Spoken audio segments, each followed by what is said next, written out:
Well, of course, we don't know exactly what's going to be in the budget yet, but we've not heard any indication that we're going to see a shift away from the Conservatives' existing approach, which has been to actually cut taxes for the very best off people. So we're now in a situation where, for the first time in a long time, the Office for National Statistics says that the best off 10% of people are paying less of their income in tax than the worst off 10%. It doesn't sound like that's going to change with this budget. And the Chancellor made a choice. He decided to cut taxes for the best off and for profitable corporations. He's not reversing any of that, it looks like, in this budget. Oh, hang on a second, though. If I may say, I mean, I'm not here to defend Philip Hammond, but actually under Conservative and coalition chancellors, the allowance before the worst off pay any tax has been going up, and it's getting up to, what, 12,500 now? But that's been cancelled out for the vast majority of low-income people by all the money that's been taken out of social security. So actually, we're now seeing very, very high numbers of children, for example, in poverty in the UK, over 4 million. That's going to rise by another million unless the government does something to sort out a social security system. But even at the other end, Anneliese, as well, I mean, look, the highest paid in the UK were paying 40% before the great financial crisis. Yes, they're paying less than the 50% headline rate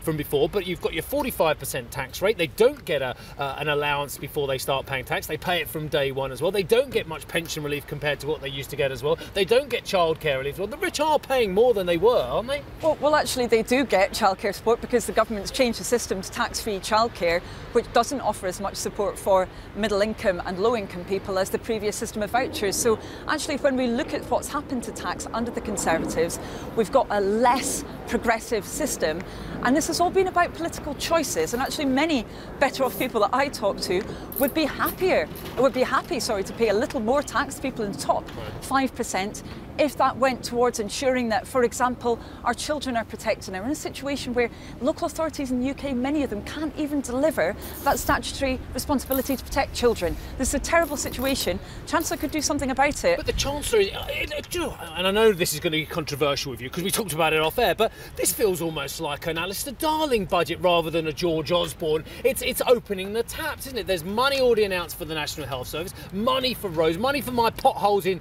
Sussex and yours in Oxford as well. There's a lot of things that are going to be helping the high street, small businesses. This sounds like Alistair Darling, doesn't it? Quite the opposite, because Alistair Darling, I think, tried to plan for the long term. The Chancellor's got a little bit more headroom than he thought he would have because of some of the statistics that have come through. For example, central government has spent a bit less than was expected, so he's got a bit more space because of that. Has he, in the long run, though, got the revenue that he needs to fund our public services properly? We're very concerned that he may not have. So it's all very well putting short-term increments, extra increments into the budget. That's not going to help us in the long run. The Chancellor would argue, and the Conservatives would argue, that corporate tax receipts are going to be higher, according to the OBR, because of policies they put in place. So 4.4% as opposed to 3% expected only a short while ago. And the OBR, Anneliese, before you come back, has been consistently pessimistic on the growth figures, on the receipts figures from the UK government. And actually, that's why we've got this windfall, isn't it? But actually, most commentators suggest a big reason why corporation tax receipts have gone up is because banks in particular returned to profitability after the financial crisis. This government took the decision to cut corporation tax. Now, of course, that's something that only profitable businesses pay. Jobs, when you look at but the problem is lower taxes, more jobs. No, you've got the sunk cost of business rates, and when I talk to business people, that's what many of them are concerned about. This government really messed up the revaluation. You've got in places like here in the capital, a lot of businesses having their business rates triple since the government's botched revaluation. And it looks like the government's listening, though, doesn't it? Aren't there going to be changes in this statement today about business rates, about apprenticeships as well, about more money for training the workforce so we can improve productivity? Well, everything that has been suggested so far looks like it's really not grasping the nettle on the big problems that we have for our economy. We still have business investment at the moment in the UK falling. We have productivity growth at a much lower rate than comparable countries. We're in a very bad situation, actually, economically, by many assessments of this. And of course, we have the prospect of a no deal coming from members of the cabinet on the Conservative side.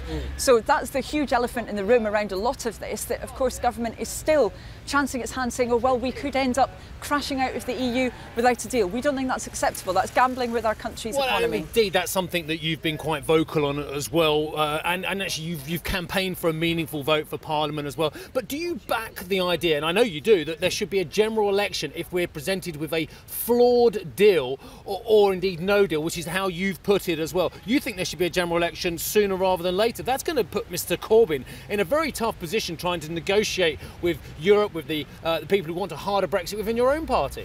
But we would be in a very, very different situation. I mean, Labour said very clearly at the last general election. You're negotiating with. No, because we said at the last general election we would judge any deal against 6 tests. We've said that we would have a different approach to government. For example, the current government, we've said that we would aim to have a customs union with the rest of the EU. Now, our government has ruled that out, we think, for quite dogmatic ideological reasons. Business has said it's what they need. They need to not have that bureaucracy that would arise if we're out of a customs union. The 6 tests have been designed so the government can fail, haven't they? No, the 6 tests have been designed based on what the government said it would get, and accountability is an important thing in politics. And if the Prime Minister and the Chancellor get their way, and there is a longer-term customs relationship, and there is a backstop for Ireland, and there is a closer relationship going forward, you would back that, wouldn't you? That is a softer form of Brexit. Labour would back that, wouldn't they? Well, it's got to be assessed against those 6 tests. That accountability is very, very important. And the impact of their dogmatic approach to this is already being felt. We're already seeing it in terms of the impact on manufacturing in particular, factories changing their production processes. I've been wrapped about 5 minutes ago, but we're having a good chat here. Just very quickly, Cowley is in your constituency as well. Have you been scaremongering about those jobs for BMW, those jobs, because they're still there and the economy is still growing and they're still producing fantastic vehicles out of your constituency?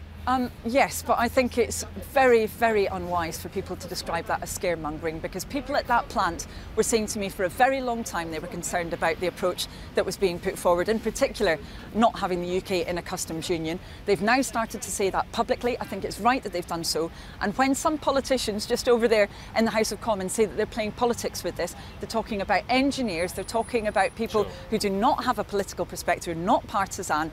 They're just advocating for the interests of their company and their workers, and they shouldn't be criticised for it. Hey everybody, it's Hadley Gamble from our new CNBC Middle East Bureau in Abu Dhabi. Thanks for stopping by. Now, to watch more, you can try one of the videos that just popped up on your screen. And don't forget to subscribe.